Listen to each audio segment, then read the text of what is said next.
which you can just put into any water and you suck and you are able to drink pure water.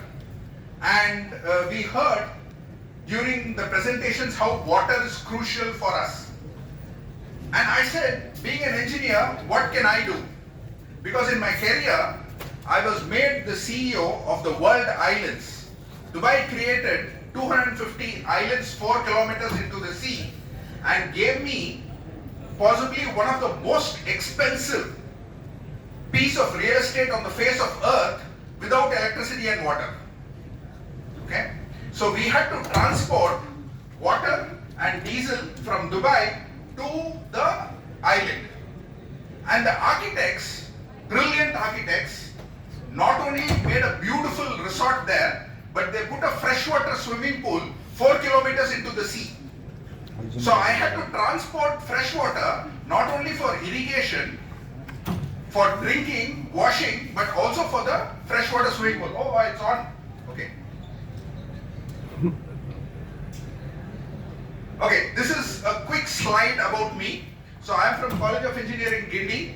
I studied innovation from MIT. I studied net zero from Cambridge. So I'm also an alumni with Cambridge. And I train people to think innovatively, radically, and change the status quo. In terms of working, I used to work with Tata, the World Island I spoke to you about. Now I'm working on multiple projects with Safer Technologies. I was also the Vice President of SRM Group and SRM University. So first initial 15 years of my life I was in industry, then I moved into academics. Now I'm in both industry and academics because that is the best way to move forward. Why do we have to innovate? I mean, is it required? Do we have to do things?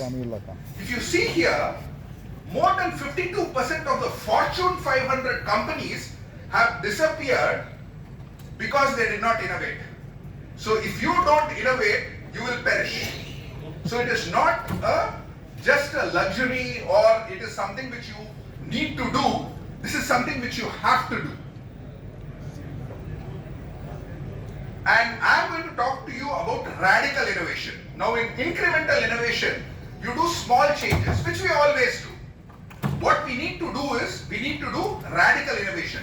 Because if we have to become net zero by 2050, we can't be doing what we have been doing in the past.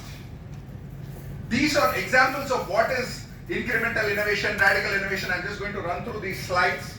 It's something which you can also look. Now, this is the company which I have formed as a CEO. What we work on is we work on air quality. But before I start air quality, I'll tell you, I'll just complete the story which I started with Professor Christopher. So we were looking at water and people were telling the next world war is going to be because of water shortage. Do you agree to that statement? Yes. Okay, so there's a consensus. Then I'm here to tell you that I can prevent world war. Because in any place where the humidity level is above 20%, which is 99% of earth, I can extract water, drinking water from humidity and convert it into very high quality water. And when I started this off in the World Island, His Highness Sheikh Qutb Al Maktoum, he said that if you can do it in the World Island, why don't you do it in Dubai? And I did that in Dubai, producing 5,000 liters of high quality drinking water in the deserts of Dubai using solar power every day. And this was covered by Bloomberg and published in more than 50 magazines and newspapers around the world, saying that Dubai creates water from humidity. And I'm one of the few people who actually took money from DIVA. Most of the people in Dubai pay money to DIVA. So I got almost a $500,000 dirham for this activity which we did. That was in terms of water. And now I realize that there is an even greater potential in air. And that is what I'm going to share with you. And this is not only sharing the innovation, but this is an opportunity for each one of you to come forward and collaborate. And I guess that is something which we have to do during these sessions, because you had some wonderful people speaking. Please feel free to connect with them on LinkedIn during the meeting, after the meeting, and leverage on this relationship. The company's vision, which I set up, this is the official vision of the company, is to be a radical disruptor. So we don't want to do normal things. We want to do radical stuff. And our mission statement is to hit 1.5 degrees. The world is telling that 1.5 degrees is not possible. Okay? I was speaking at COP27 and COP28, and I said that if the politicians leave it to engineers, and especially Tamil engineers, then we can do it. So that is our confidence level which is there. I'm not going to talk about the pollution. I'm not going to scare you with all these things which you've already been informed. Global warming, okay, temperature is going up, the more hot days, all these are opportunities for you. You're engineers in HVAC industry, it means more business. And possibly this December was the first December in 20 years where I had to keep my air conditioning on in my house. So this is real.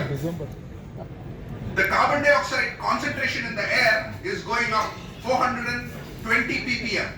Again, engineers look at this as an opportunity.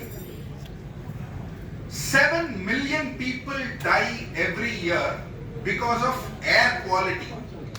The financial impact of this is $5 trillion US. What an opportunity for engineers.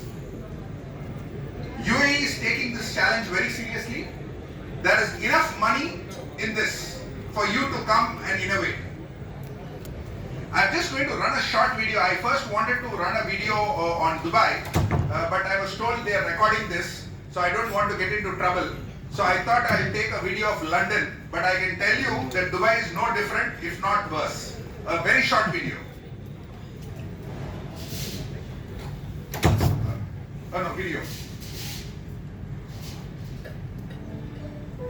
The World Health Organization estimates that around 7 million people die globally.